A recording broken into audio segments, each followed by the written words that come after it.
Bueno, bienvenidos. La Comisión de Salud les da la bienvenida a la segunda actividad de este ciclo de encuentros, donde les trabajadores hablaremos sobre salud y trabajo enmarcado en el Sistema Nacional Integrado de Salud argentino. En esta oportunidad vamos a hacer foco en el derecho laboral y previsional. Le damos las gracias a Luis Alpontino, quien por razones personales hoy no podrá estar presente, pero no queremos dejar de resaltar la importancia y el gran aporte que tuvo ella en la organización de este encuentro Inicio Libre para quien modere, o sea, yo. Antes que nada, les quiero decir que vamos a tener que mantener los micrófonos cerrados y el intercambio tendrá lugar luego de que quienes expongan, porque vamos a hacer un listado de preguntas que se van a poner en el chat, ¿sí? Y luego le vamos a preguntar a los expositores para que nos saquen las dudas. Bueno, Darío, por favor, ¿podés pasar el video de Luisa Contino?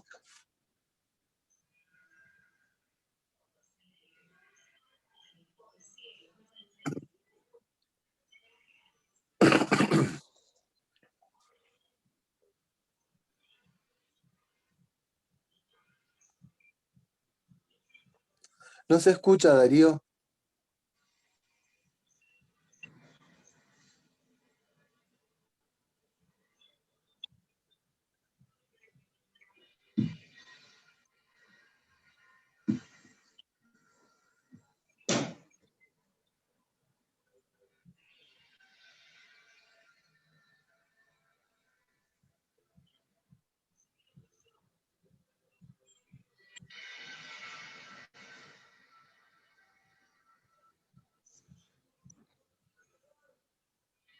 Darío, no se escucha.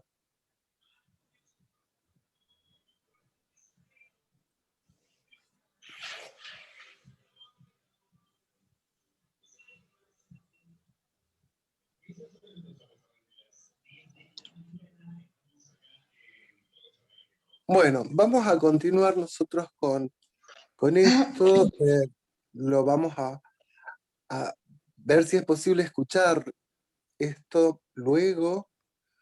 Vamos a continuar ahora con el caballero, que estaba en el medio, pero que por el corrimiento va a estar primero, y es el doctor Jorge Albiza, que es abogado, cocinero profesional, magíster en Derecho Tributario, Societario y Laboral.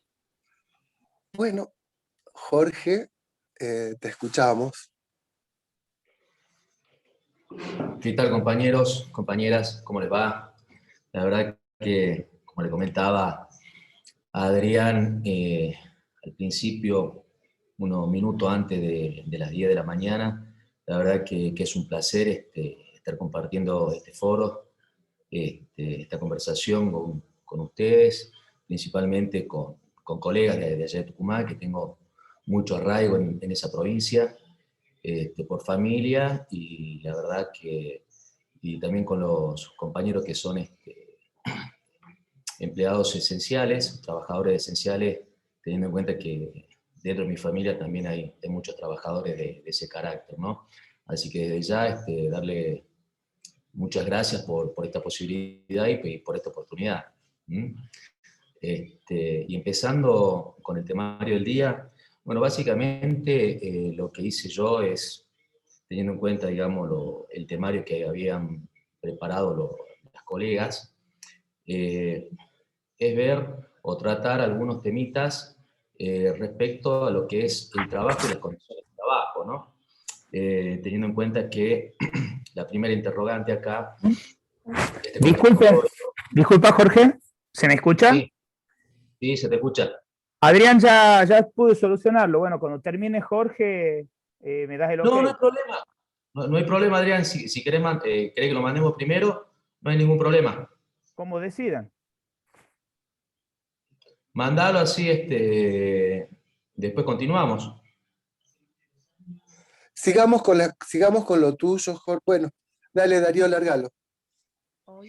28 de abril es el Día Mundial de la Seguridad y Salud en el Trabajo. En el contexto actual de la pandemia desencadenada por el COVID-19, estos conceptos adquieren una dimensión inconmensurable. Las medidas indispensables para conservar la salud de los trabajadores, con condiciones y medio ambiente de trabajo adecuados que aseguren su integridad, que aseguren que salgan de trabajar en las mismas condiciones que han entrado, sin sufrir accidentes o contraer enfermedades propias de las tareas, mediante procedimientos de prevención. En caso del trabajador ya afectado por enfermedades o accidentes de trabajo, se garantice una óptima atención que le permita recuperarse y ser reasignado luego de los tratamientos que sean necesarios. A esto se suma llevar adelante todas las medidas para prevenir y evitar que los trabajadores contraigan COVID. En especial, los esenciales, particularmente el personal de la salud, de médicos, enfermeras, fisioterapistas, empleados de limpieza, de cocina, choferes de ambulancia, administrativos, tanto de establecimientos sanitarios públicos como privados. Así también, todos aquellos trabajadores que permiten que nuestra vida siga funcionando con cierto grado de normalidad. Es un desafío muy grande, tanto para los empleadores públicos como privados, así como también para los distintos subsistemas de salud, y aquellos que le otorgan cobertura al trabajador, como el caso de nuestro país, las aseguradoras del riesgo de trabajo, y los organismos encargados de supervisarlas. Esperemos estén a la altura de las circunstancias. Desde mi humilde lugar como operadora jurídica, espero no sea necesaria nuestra intervención, porque en este caso el objetivo de preservar la seguridad y salud en el trabajo se habría cumplido. Bueno, gracias Luisa, gracias Darío. Jorge, por favor, antes que nada, me gustaría que le contaras a la gente un poquito de lo tuyo, ¿no? De dónde sos, por qué también sos chef, y principalmente en este punto, te comprometemos a que nos invites a comer. Vamos. Bueno, Adrián, y para todos los presentes, bueno, yo soy oriundo de la provincia de Jujuy, tengo 42 años, 15 años ya de ejercicio en la profesión. Mi estudio universitario y de posgrado lo he cursado en la Universidad Nacional de Córdoba. Mi estudio también como cocinero profesional los he iniciado ahí, pero los he terminado acá en la provincia de Jujuy por una cuestión de que ya no me quedaba más tiempo en Córdoba, y la verdad que el arraigo que tenía acá en la provincia de Jujuy era bastante grande. Tengo toda mi familia acá, parte de mi familia la tengo ahí en Tucumán, que de vez en cuando puedo los voy a visitar, lo cual en esa oportunidad ya les voy a tomar los datos a ustedes para poder ir a verlo y charlar personalmente también con ustedes. Bueno, básicamente la idea de ser cocinero profesional, además de ser profesional del derecho, nace a los 5 años, cuando los domingos o los fines de semana, cuando quedaba a dormir en la casa de mis abuelos, mi abuela me hacía partícipe de su actividad culinaria. Básicamente eso, entonces ahí le agarré mucho cariño y le agarré mucho amor a la comida.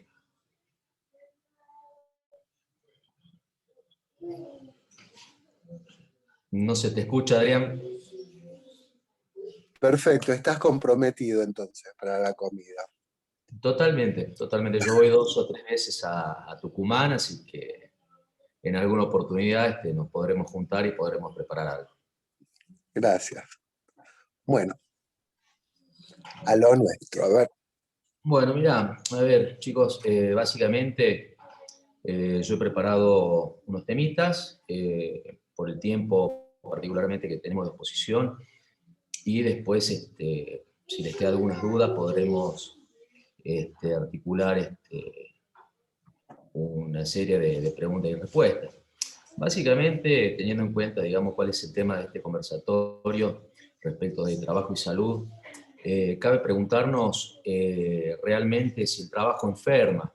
Es decir, algunos podrán pensar que sí, otros podrán pensar que no, pero básicamente creo que lo que el trabajo hace es dignificar, y que lo que enferma son las condiciones de trabajo, ¿sí? Dentro de estas condiciones de trabajo están, digamos, que están dentro de la Constitución Nacional, en el artículo 14 bis, tenemos condiciones que podemos calificarlas, tanto de legales, o sea, condiciones legales, condiciones fácticas y condiciones psicológicas de trabajo. ¿Sí? ¿Cuándo nosotros podemos decir que uno se enferma a causa o como consecuencia del trabajo? Cuando estas condiciones no se cumplen. ¿Sí? Nosotros tenemos condiciones de legalidad, de factibilidad y psicológica de trabajo, como recién lo expuse. Dentro de estas condiciones de trabajo, nosotros tenemos lo que comúnmente se conoce como jornada limitada, el descanso, la retribución justa, el salario mínimo vital y móvil, la remuneración por igual tarea, la igualdad entre los trabajadores, los aportes jubilatorios, el acceso a una obra social, en fin, hay una serie de condiciones que nosotros las calificamos como legales, ¿sí? Todas esas condiciones afectan y hacen, ¿sí?, a la manera y forma en que un trabajador va a prestar su trabajo. Después también tenemos las condiciones fácticas, ¿sí? Las condiciones fácticas que ahora en esta época de pandemia, particularmente de COVID-19, se han puesto en evidencia, o la falta de ellas se han puesto en evidencia más en lo que hace al personal esencial, a los trabajadores de la salud, que son los EPP, los elementos de protección personal, ¿sí? Estos elementos de protección personal es lo que nosotros podemos denominar dentro del ámbito jurídico las condiciones factibles o fácticas de trabajo. Es decir, todas aquellas condiciones que van a permitir que un trabajador no se enferme como consecuencia del cumplimiento de su débito laboral. Bien, y después tenemos las condiciones psicológicas. Obviamente, a ver, quiero que se entienda una cosita.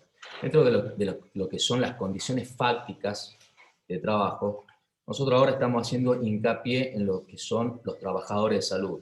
Pero obviamente que estas condiciones van a variar dependiendo del trabajo o del débito laboral que deba cumplir un determinado trabajador, ¿sí? Y después tenemos las condiciones psicológicas de trabajo. Las condiciones psicológicas de trabajo también deben ser dignas y deben ser justas y deben ser igualitarias para todos. Y particularmente nos estamos refiriendo en este aspecto a la ausencia del acoso laboral, ¿sí? Y que yo calculo que muchos trabajadores dentro del ámbito de la salud lo padecen, y lo han padecido y lo están padeciendo en esta época de pandemia. Bien, y dentro de este acoso laboral, que significa, o sea, acosar laboralmente a un trabajador significa violentarlo psicológicamente de distintas maneras, ya desde un punto de vista jerárquico, cuando lo ejerce otro empleado que es jerárquicamente superior, particularmente lo podemos ejemplificar en la figura de un jefe, o lo podemos también ponerlo en una situación de horizontalidad, cuando esta violencia es sufrida por los mismos compañeros. Y tenemos moving o acoso laboral también, cuando el mismo es cumplido con una finalidad laboral y cuando no es cumplido con una finalidad laboral, ¿sí? Ahora, todas estas condiciones, si están presentes, tienen que estar presentes en la relación de trabajo, y tienen que ser aptas, tienen que ser dignas y tienen que ser justas. Cuando estas condiciones no se dan, nosotros podemos decir que un trabajador se puede enfermar como consecuencia de la ausencia de falta de condiciones de trabajo dignas. Pero en sí mismo, el trabajo no enferma, sino que dignifica. Bien, ahora, todas estas condiciones no solamente las tenemos dentro de la Constitución Nacional, en lo que es el artículo 14 bis, sino también que las tenemos plasmadas en distintos ordenamientos internacionales que han sido incorporados a la Constitución Nacional con ese mismo rango. Bien, ahora, dentro de lo que a nosotros nos interesa, dentro de lo que es el país, tenemos básicamente dos normas que son la Ley de Contrato de Trabajo, y tenemos la Ley Nacional del Empleo Público. ¿Sí? Son las dos normativas principales que van a regular estas condiciones de trabajo y que van a regular la relación de dependencia entre el empleador y el trabajador. ¿Sí? Ahora, dentro de esta normativa, también vamos a tener los distintos convenios colectivos de trabajo, ¿sí? Que también son fuente del derecho laboral y que también son normas que tienden a proteger la salud de los trabajadores en distintos aspectos. Ahora, nosotros nos vamos a preguntar qué pasa o qué remedio jurídico tenemos cuando estas condiciones de trabajo son violentadas o no son cumplidas por parte de la patronal. Y básicamente tenemos dos remedios judiciales, ¿sí? Que son, por un lado tenemos el amparo y por otro lado tenemos las medidas autosatisfactivas. El amparo, tanto el amparo como la medida autosatisfactiva son medidas urgentes, ¿sí? Y lo que tienen en común es que se tienen o se pueden articular cuando no hay otro medio más idóneo para solucionar el problema de salud del trabajador. ¿Sí? Básicamente, acá estos remedios judiciales los vamos a poder articular contra el Estado, ya sea en cualquiera de su federalización, Estado nacional, Estado provincial o Estado municipal, y contra las obras sociales y la aseguradora de riesgo de trabajo. Bien, en el caso de las aseguradoras de riesgo de trabajo, nosotros vamos a poder articular en el caso de alguna enfermedad profesional o en el caso de que ocurra algún accidente de trabajo en alguna de sus variantes, ¿sí? Entonces, ¿qué es lo que tiene que quedar claro de este conversatorio, por lo menos en lo que hace a mi exposición? ¿Cuáles son las condiciones de trabajo y cuáles son los remedios jurídicos que nosotros vamos a tener ante el incumplimiento o avasallamiento de estas condiciones de trabajo que tienden a enfermar a los trabajadores de la salud? Bien, no sé si por ahí ha quedado alguna duda, no sé si me ha faltado tiempo, la verdad que no lo he controlado, pero bueno, he tenido en cuenta estos 15 minutitos para hacer esta pequeña y breve exposición y que podrá ser aclarada más adelante en las preguntas que puedan hacer los compañeros y las compañeras. Bueno, muchas gracias, Jorge. Yo tengo un par de preguntas ahí ya para escribirte. Y ahora vamos a darle la palabra a nuestra fan, la doctora Silvina Medrano. Silvina, por favor, te estamos escuchando. Presentate un poquito con nosotros, con el resto de los participantes, por favor.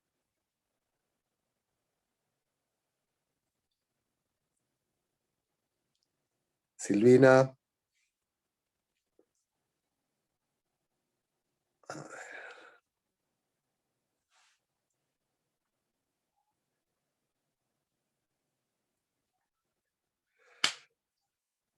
A ver, ¿tendrá problemas de conexión, Silvina?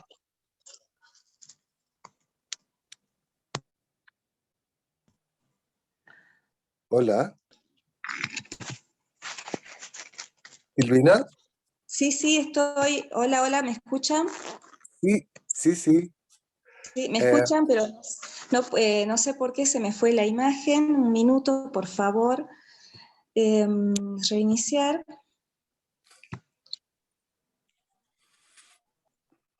Su micrófono Ahí te estamos viendo, ahí te estoy viendo. Su video está detenido.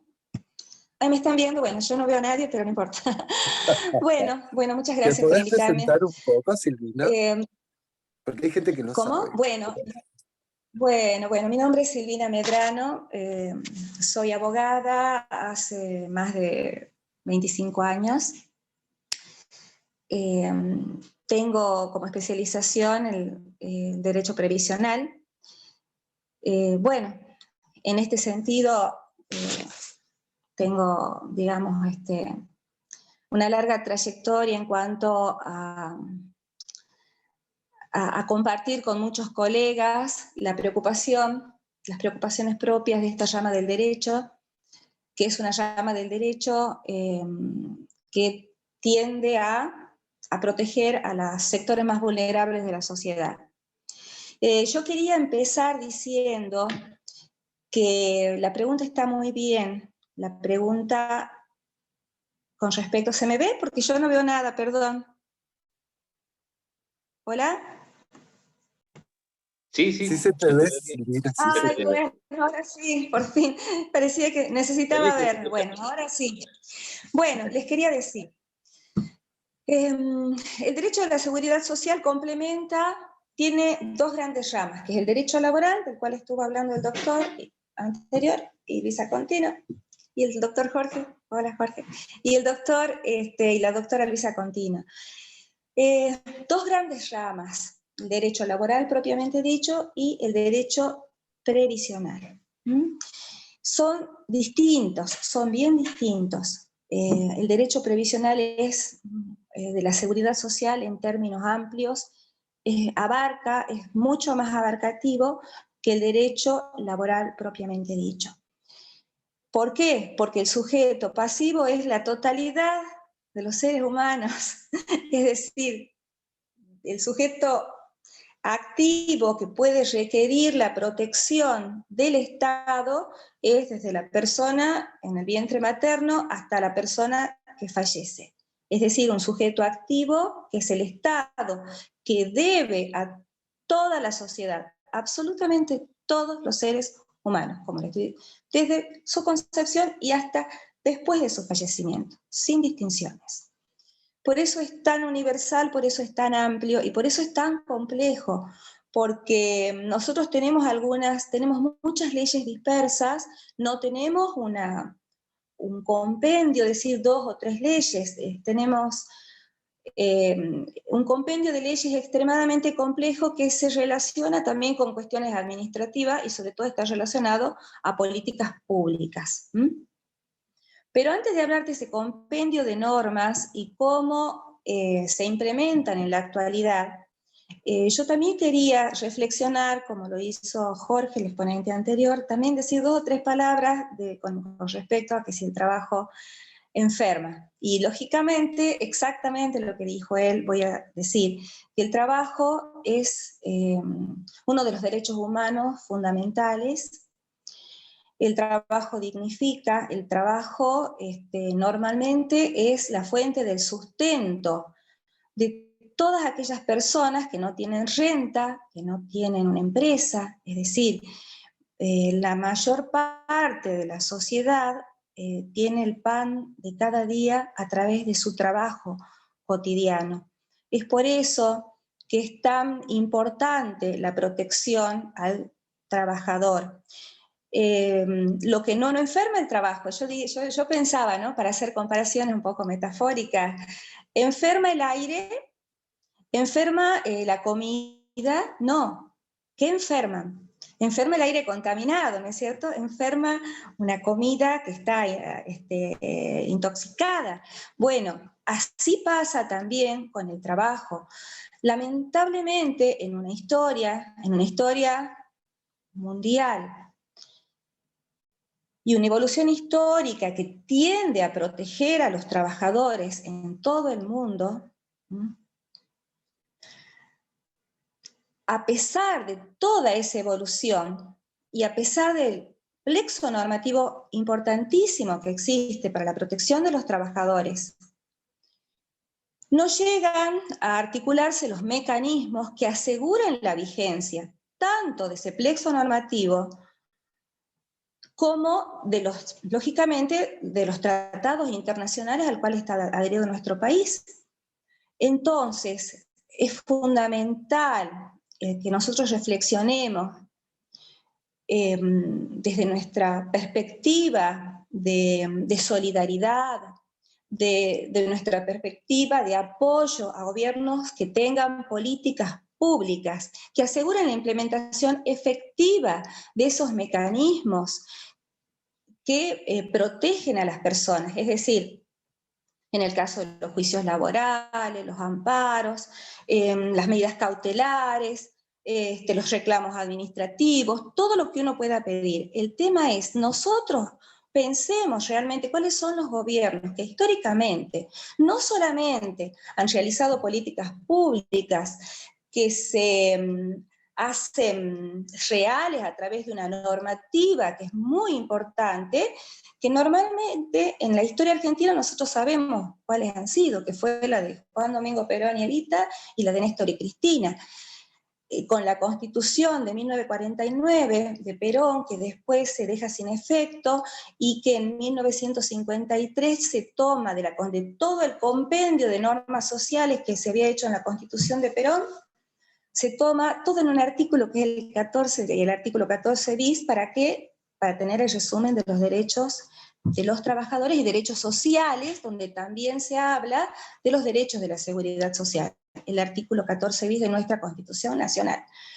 Entonces, el derecho no por supuesto que el trabajo no enferma, lo que enferma es el no cumplimiento de las normativas, y nosotros tenemos que bregar, y bregamos, y buscamos y apoyamos a esos gobiernos que quieren, por ejemplo, hacer una reforma judicial, porque saben muy bien los abogados laboralistas, yo fui laboralista, dejé de serlo por dolor emocional, porque era tan tremendo lo que pasaba por mi estudio, y yo me sentía incapaz realmente de revertir esas situaciones, y voy a dar un ejemplo de cuando el trabajo estamos diciendo que no se da en las condiciones que la ley establece.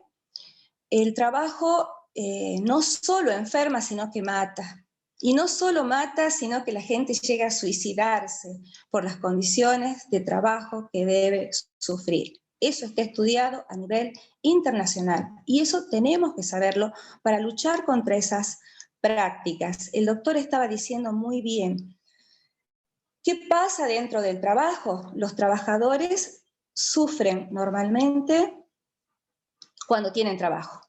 Cuando no tienen trabajo, ¿qué es lo que pasó con el gobierno de Mauricio Macri, que cerraron 21.000 pymes? ¿Se imaginan, se acuerdan? Que aparecía la gente que iba y llegaba a la empresa, le daban ahí el telegrama de trabajo, le daban infarto, se morían o se suicidaban.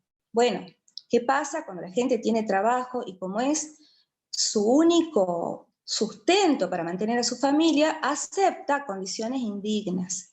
En este momento, y estas condiciones indignas de trabajo tienen que ver muy bien, como se decía, con la violencia laboral. La violencia laboral en sus múltiples aspectos, que es algo que está lamentablemente muy vigente, desde el acoso laboral, el acoso sexual, el no entregarle al trabajador lo que él requiere, los insumos, las medidas de protección.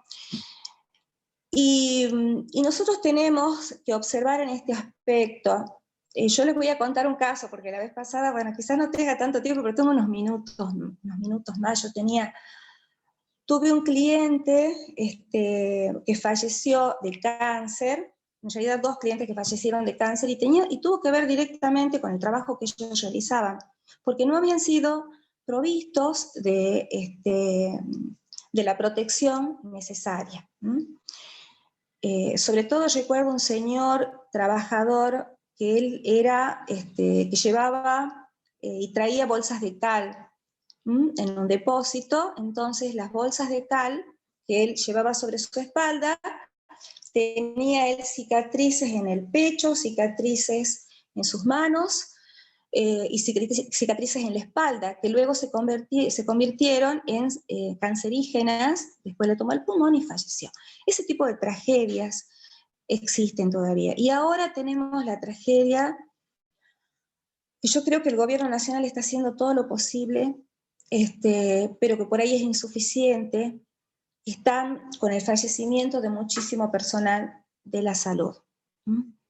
En este contexto de pandemia y en esta gran lucha que tiene el gobierno nacional, realmente los trabajadores de la salud, como decía en ese audio Luisa Contino, el gobierno debe asegurarles, sobre todo a ellos y todos los demás trabajadores esenciales, ¿no? Asegurarles las condiciones que le permitan entrar y salir del trabajo, en la medida de lo posible, sanos. Y bueno,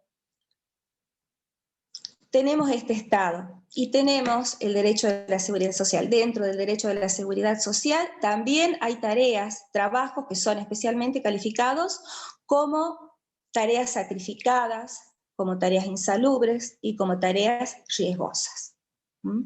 Entonces, los trabajadores son clasificados y tenemos la clasificación de los trabajadores que están en relación de dependencia. Hay trabajadores que están en relación de dependencia, trabajadores que trabajan por sí mismos y son monotributistas, y trabajadores que tienen tareas especiales o insalubres, que tienen una protección especial del Estado. Entre esos trabajadores están los que les decía que tenemos los trabajadores de los hospitales, los radiólogos, los que trabajan en terapia intensiva. Yo creo que en este momento tendrían que estar en estado de riesgo, porque no es lo mismo la ley antes a la ley en situación de pandemia. Entonces el Estado, a través de los mecanismos de seguridad social, va a proteger, dijimos, el Estado en la totalidad de sus vidas, como dije, desde que están en el vientre materno hasta el fallecimiento.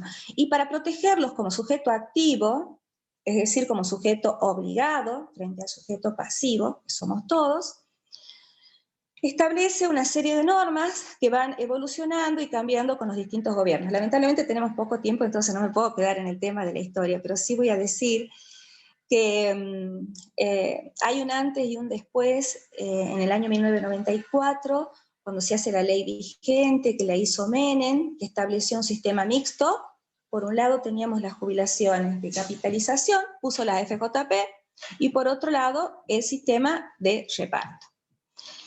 En el año 2009, realmente esa fue la estafa, una de las estafas históricas más grandes de la historia argentina, porque se le decía a los trabajadores: ustedes ahorren, vayan a las AFJP y den sus ahorros. Y después la FJP, digamos que eran empresas privadas, van a través de mecanismos bursátiles, les va a hacer a ustedes mecanismos bursátiles, les va a capitalizar a través de sus formas. Lamentablemente, durante todos esos años, como les digo, desde 1994 al 2008, que Cristina Kirchner con Amado Boudou, que tienen la tremenda valentía de quitarle los fondos a las AFJP, la gente se vio totalmente estafada. Y lógicamente las AFJP fueron un grupo de empresarios que se vieron tremendamente beneficiados, y son los mismos empresarios de siempre que están normalmente vinculados a las dictaduras militares y a los gobiernos de derecha. Siempre los mismos, Grupo Clarín, por ejemplo, lo voy a decir con todas las letras. Entonces, teníamos un sistema mixto en el cual hubo mucho sufrimiento en cuanto a las personas que se jubilaron con el sistema de las AFJP, y muchísimo dinero para las empresas privadas. En el año 2008, con Amado Boudou y Cristina, se le quitan los fondos a las AFJP y se crea el Fondo de Garantía de Sustentabilidad. También se crea la Ley de Movilidad de Cristina Kirchner.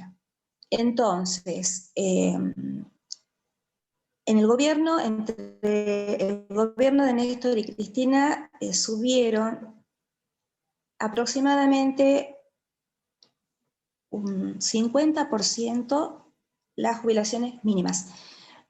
Pero además de eso, al quitarle los fondos de las AFJP y a incrementar la financiación de los mecanismos de la seguridad social, se pudo implementar las denominadas moratorias, las leyes de moratoria, fundamentales, por las cuales todas aquellas personas que no tenían aportes o tenían aportes incompletos pudieron acceder a una jubilación. Son 2 leyes de moratoria, las cuales siguen vigentes parcialmente, y por eso es que hay tanta gente que algunos pueden acceder y otros no. Urge una inmediatez en la ampliación y la actualización de las leyes de moratoria, pero debo decir que de haber 3,5 millones de argentinos en el 2008 jubilados, hasta el 2015 pasaron a ser 8,5 millones de jubilados. Llegaron a ser el 98% de los jubilados en Argentina. Después esto decayó durante los 4 años del gobierno de Macri,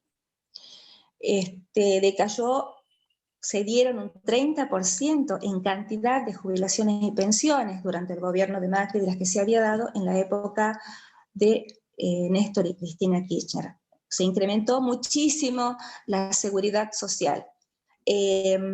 También se dio 8 millones de asignaciones universales, que es ese salario que se da como un salario, ¿no es cierto?, la asignación universal por hijo, ese salario que se da a la gente que no tiene un trabajo registrado.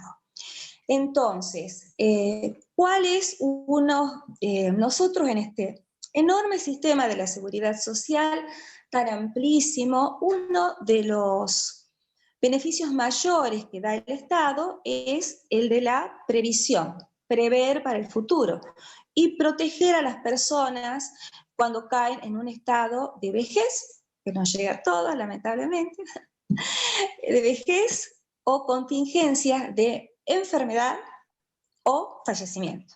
Entonces, para la vejez estamos diciendo cómo se incrementaron, y actualmente existen todavía las moratorias, pero deben ser actualizadas porque, como se les llamó jubilaciones de amas de casa, que no eran jubilaciones de amas de casa, sino que eran jubilaciones como autónomos o monotributistas, porque se hace una ficción de que esa persona que no tuvo aportes, esa persona que trabajó en negro, así tiene que hacer los aportes con posterioridad a la percepción del beneficio jubilatorio.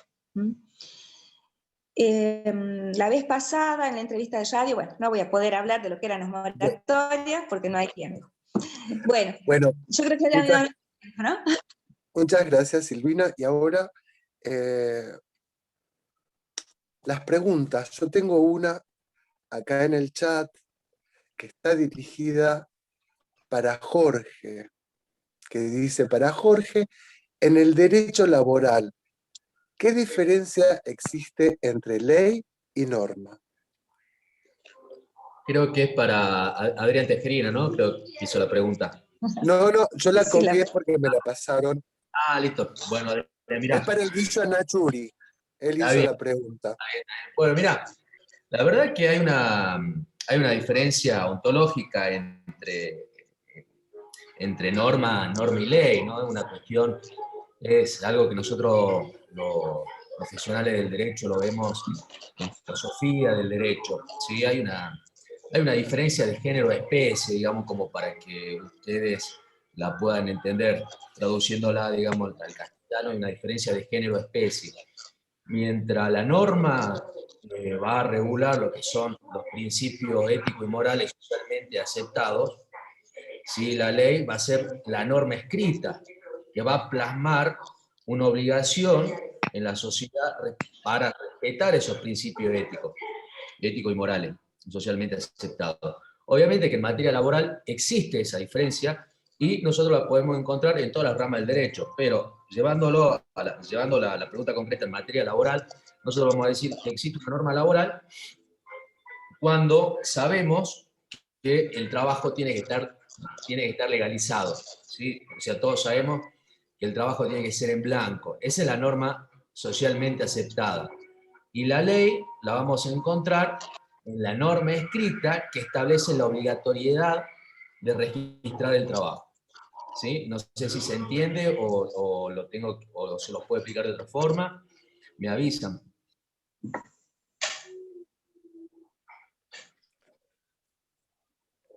Guillo. No, está clarísima la respuesta. No, sí, Muy bien. está.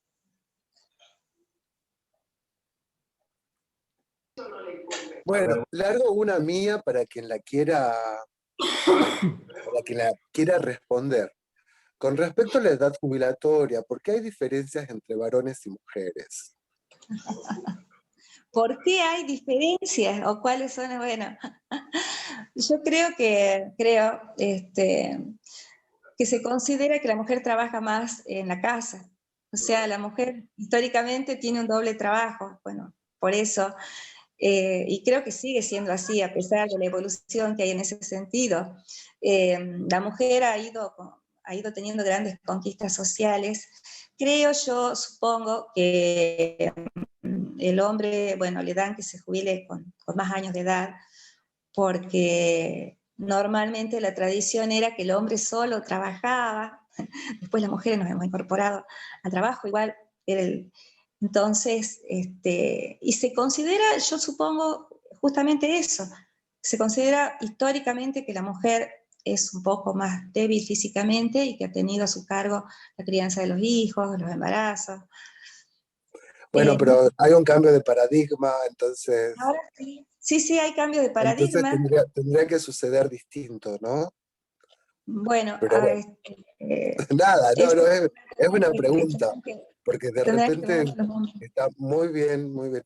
Acá Darío está levantando la mano ansiosamente porque quiere hacer algunas preguntas. A ver, Darío.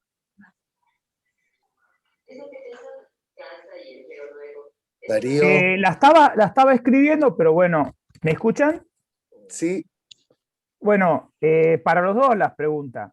La primera es para Jorge, si es que en la actualidad las ART, la aseguradora del riesgo del trabajo, están cumpliendo su función y en especial durante la pandemia. Y para Silvina, si ese asistencialismo lo que hace la seguridad social, el sistema público de reparto. ¿Quién primero? Bueno, ¿contesto yo primero, Silvia? Sí, no, contestamos primero. Mira, a ver, con el tema de la RT, si la RT están cumpliendo o no están cumpliendo, la verdad que la pregunta es bastante compleja, porque no tenemos si bien tenemos un solo sistema de RT que va a regular a toda la RT de la Argentina, no todas las ART están cumpliendo con las prestaciones médicas que se deben cumplir en esta época de pandemia. ¿Sí? Como consecuencia de este incumplimiento, es que yo, en mi breve exposición, hice referencia a los distintos remedios judiciales que un trabajador o un afiliado de la RT puede interponer ante el incumplimiento de las prestaciones médicas. En su caso podrá ser un amparo, podrá ser una medida autosatisfactiva, teniendo en cuenta cuál sea la vulneración del derecho y cuál sea la causa de la vulneración del derecho. ¿Sí?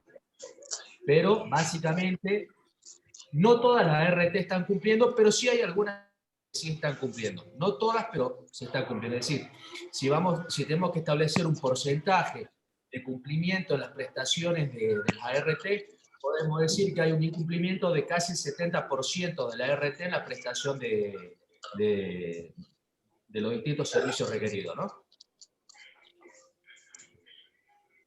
Perfecto, Jorge. Entendido. Bueno, bien, con respecto a la pregunta del llamado asistencialismo, nosotros escuchamos peyorativamente que se dice, ay, el Estado asistencialista, el Estado planero, ¿vieron? Peyorativamente, como que la asistencia fuera algo malo. La asistencia es una obligación del Estado, es una obligación que está dentro de las garantías constitucionales y está firmada en numerosos tratados internacionales. Y hay algo que me agrada mucho la pregunta, porque la gente generalmente dice, le sacan la plata a los trabajadores para darle a los jubilados, esos jubilados que no han trabajado nunca y que están recibiendo moratoria. Y en realidad no es así, porque los aportes y las contribuciones no es la única forma legal por el cual el Estado, la forma de financiamiento que el Estado tiene para la asistencia que da. Aparte de los aportes y las contribuciones, es decir, los aportes del trabajador que debe hacerlo toda la vida, ya sea en relación de dependencia o monotributista, las contribuciones de los empleadores que en tantísimos casos no las hacen y que decaen cuando se cierran las empresas también.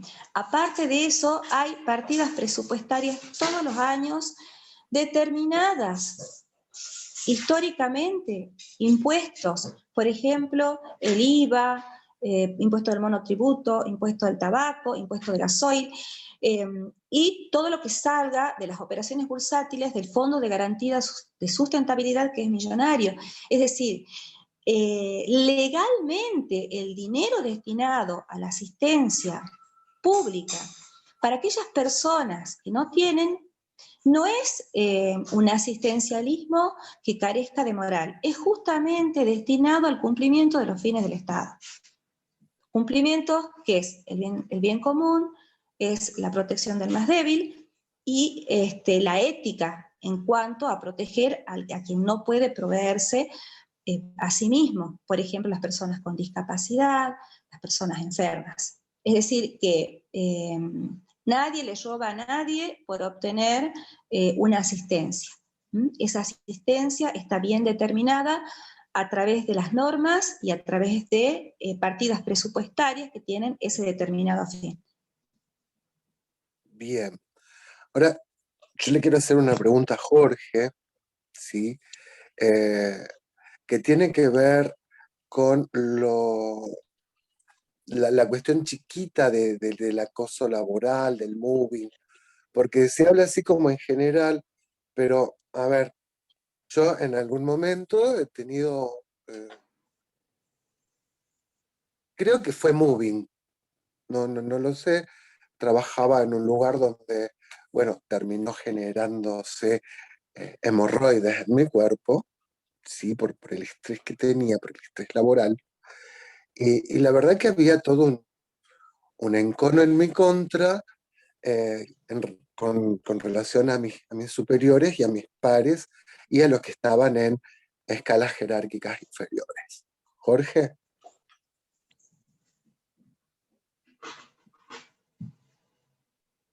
Hola. Hola, Ahí Adrián. está. Ahí está. Mira, te escuché perfecto y claro. Ahora, ¿cuál sería tu pregunta en concreto? Si en tu caso existió o no existió Moving o... Yo sé que existió porque lo viví, lo padecí, ¿sí? Pero digamos que después de que eso sucedió, yo lo relacioné con el mobbing, ¿no? Pero había una cosa, sí, es tal cosa, tal cosa, tal cosa. Pero quien padece eso, ¿qué es lo que tiene que hacer? ¿Cómo lo puede comprobar? ¿Qué es lo que sucede? Bueno, mira, el temita del acoso laboral, digamos que la traducción al castellano de lo que es el moving, se resuelve de una sola manera. No hay muchas maneras de resolverlo. A ver, la persona, el trabajador, el empleado, que se ve atacado, que se ve víctima de acoso laboral o de moving en cualquiera de sus 6 aspectos, tiene que empezar a efectivizar o a realizar a través del asesoramiento letrado que corresponde los reclamos a la patronal. ¿Sí? Después, forma de probarlo, lo podés probar mediante grabaciones, mediante filmaciones, pero lo primero y principal acá son los reclamos, ¿sí? A través de una carta documento o a través de un telegrama laboral. No hay otra forma de hacerlo, ¿sí? Lo que se hace en estos textos es plantearle al empleador directamente el padecimiento del empleado, en las condiciones y forma en que la está padeciendo, e intimar a que el mismo cese inmediatamente. Es la única forma de ir dando prueba, de ir, podríamos decir, cubriéndonos las espaldas ante un eventual juicio, ¿no? Es la única Bien, forma.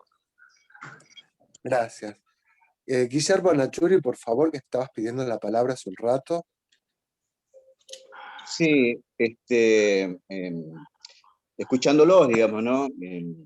No dejo de pensar que todo lo que tenga que ver con el derecho laboral hay que entenderlo en una perspectiva histórico-política social. Antes del peronismo, el derecho laboral estaba como fragmentado, ¿no? A partir del peronismo se empiezan a integrar, digamos, ¿no? Y se empiezan a ver una organización de los trabajadores, ¿no? Digo esto porque se avanzan en derechos, hay momentos de avance y retroceso, y eso van a tener que ver con determinadas políticas y determinados proyectos políticos, con determinados proyectos de país, ¿no? Entonces no es raro, digamos, ¿no? Que, por ejemplo, después del golpe de 55, en Argentina hay unos mecanismos de coerción y de persecución, digamos, al movimiento obrero, ¿no? En la última dictadura militar había, digamos, todo un aparato que estaba, ¿no? A coercionar a los trabajadores, ¿no? Y por temor a la pérdida del trabajo, la amenaza constante. En la época del menemato, vía consenso de Washington, la desregulación laboral, ¿no? Y la reducción de la FJP, el retiro voluntario, ¿no? Aparecieron un montones de cuestiones que tienen que ver con una lógica, que es la lógica neoliberal, ¿no? Creo que, porque lamentablemente, digamos, ¿no? Los trabajadores en general, ¿no? Parecería que hay una fragmentación de la historia, ¿no? Y que nos llevan, ¿no? A cometer, digamos, decisiones suicidas, ¿no? El voto a Macri, por ejemplo, ¿no? El voto al neoliberalismo, ¿no? Que dio vía, digamos, a que se padezca todo lo que se padeció, y esto aún continúa, ¿no? Y otra cuestión, ¿no? Con relación a las condiciones concretas de trabajo. Es real, digamos, ¿no? Para una mirada política, el trabajo dignifica, el trabajo posibilita la organización de la vida particular y de la vida colectiva, ¿no? Entonces, cuando hay, digamos, condiciones indignas de trabajo, digamos, por ejemplo, en el ámbito de la salud, si yo no tengo las condiciones dignas para atender, no voy a dar una atención, ¿no? Digamos, que se merece quien viene al consultorio, ¿no? Digo esto, ¿no? Creo que esto, digamos, ¿no? Tiene que quedar, digamos, como claro, ¿no? Y creo que también es una vía de trabajo y de poder, digamos, de esclarecer, digamos, de qué hablamos cuando hablamos del derecho laboral, de la dignidad del trabajo, ¿no? Porque no escapa la lógica, digamos, de un proyecto político, ¿no? Esto queda como un aporte, ¿no? Y después viene una pregunta, ¿no? Teniendo en cuenta de esto, ¿no? La función del trabajo en una comunidad, en un territorio, ¿no? El objetivo, digamos, del trabajo, ¿es posible? Yo creo que sí, es posible pensar, digamos, ¿no? La disminución de la edad jubilatoria, ¿no? Porque creo que hay dadas condiciones, desde la revolución científica tecnológica, se abrieron muchísimas posibilidades para acortar el tiempo de trabajo, ¿no? ¿Es posible? ¿Mm? Es una ¿Te pregunta. contesto yo? Sí, sí, sí. Sí, por supuesto. Mira, lo que yo te decía, que dentro de la cantidad de tipos de trabajos que hay, aquellos que han obtenido la calificación de regímenes especiales tienen beneficios que no tienen los otros.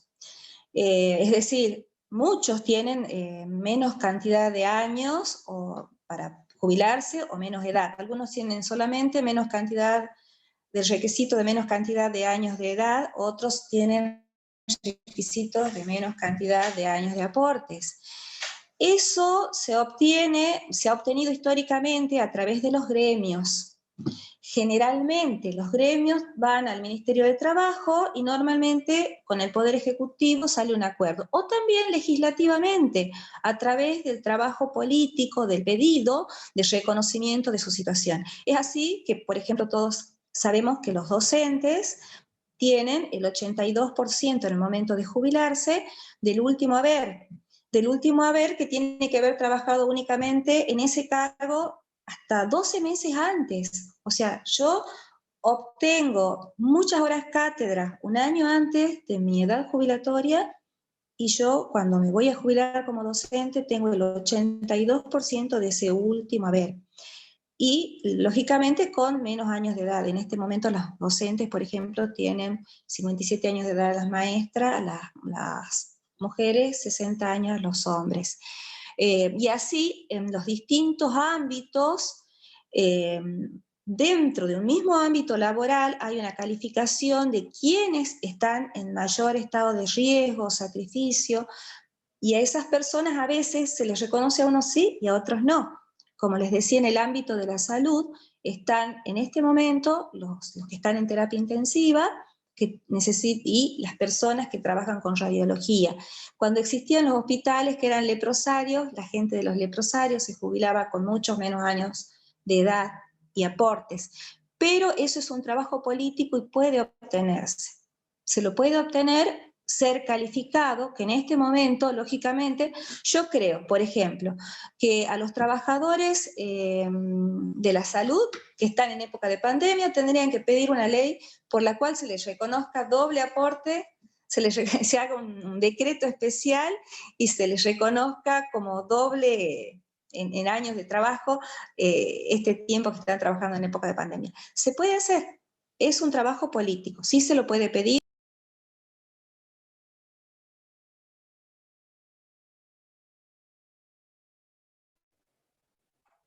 Silvina.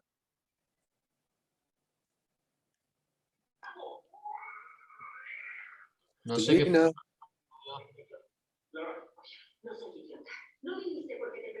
Se debe haber quedado sin internet.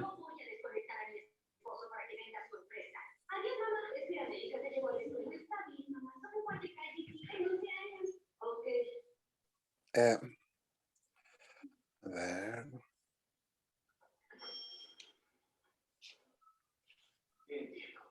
Quieres proteger a Rebeca y yo proteger a la compañía. Ambos necesitamos lo mismo. Yo tengo una pregunta hasta que esté Silvina, para Jorge. Sí. Adrián, ¿me da el ok? ¿O le esperamos a Silvina? Sí. Hola. Sí, perdón, problema de la conexión. Me hicieron un llamado y se me fue todo.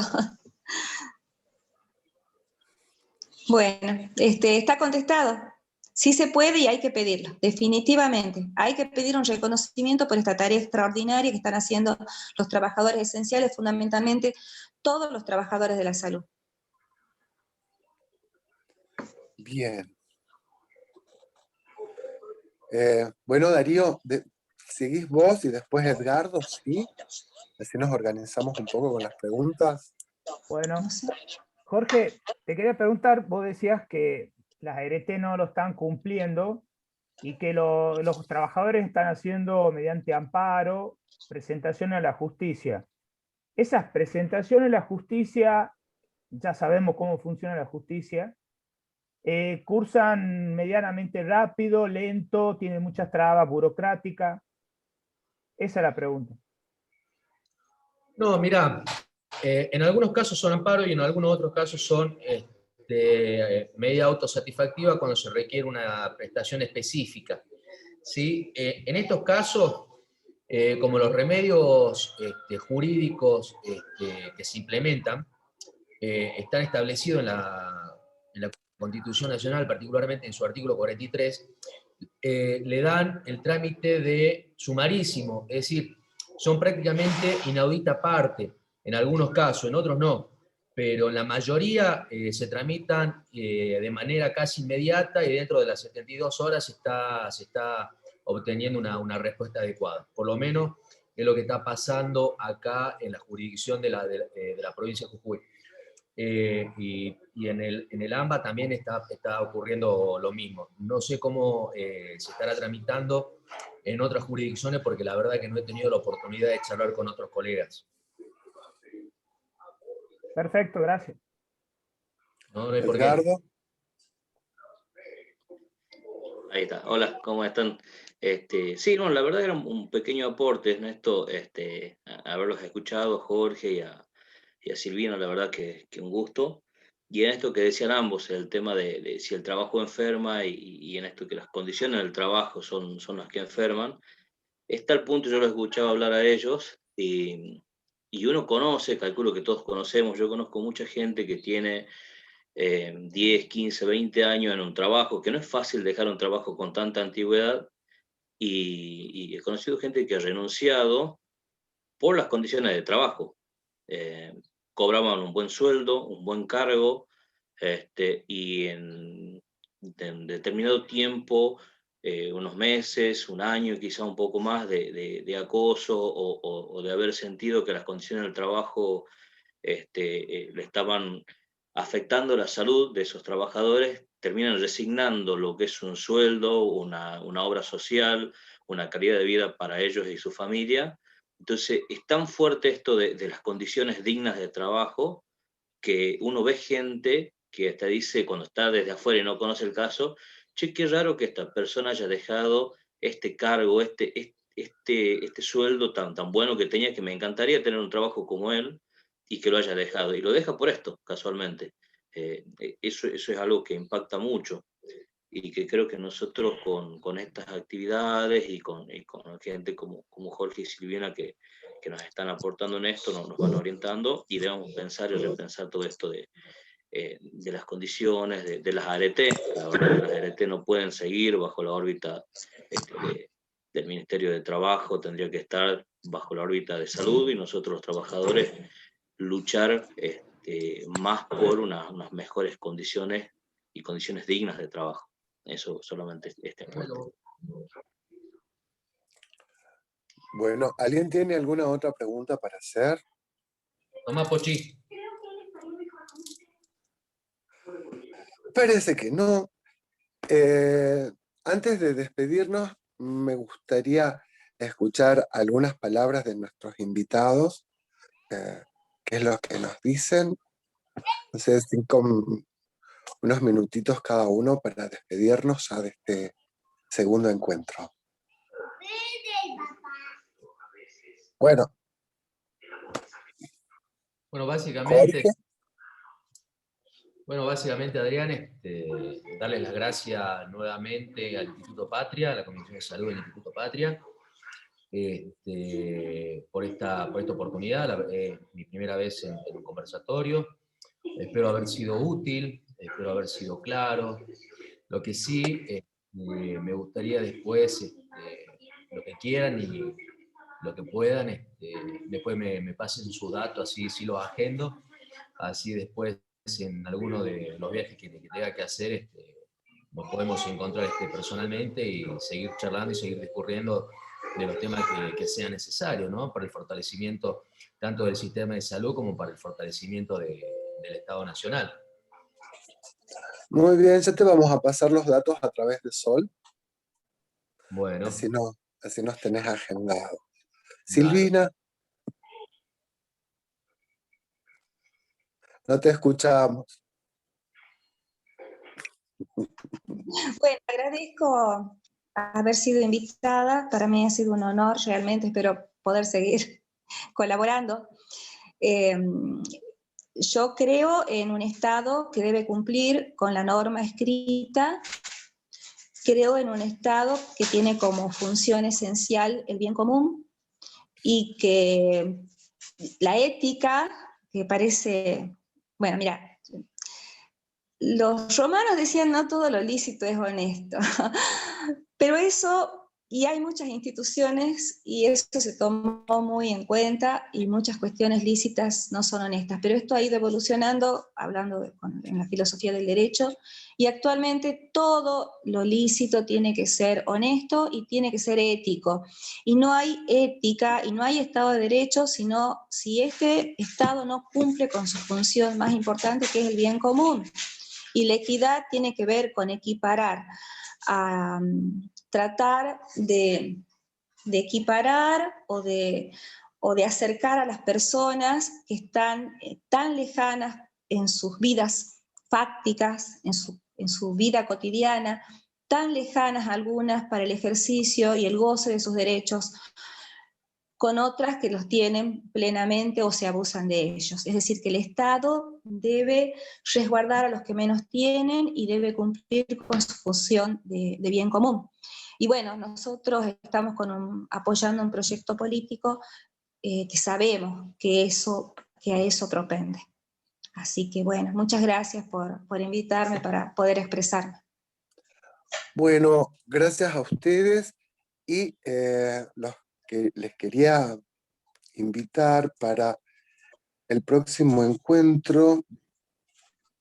¿Dónde tenía el machete? Esto ya lo he perdido. A ver.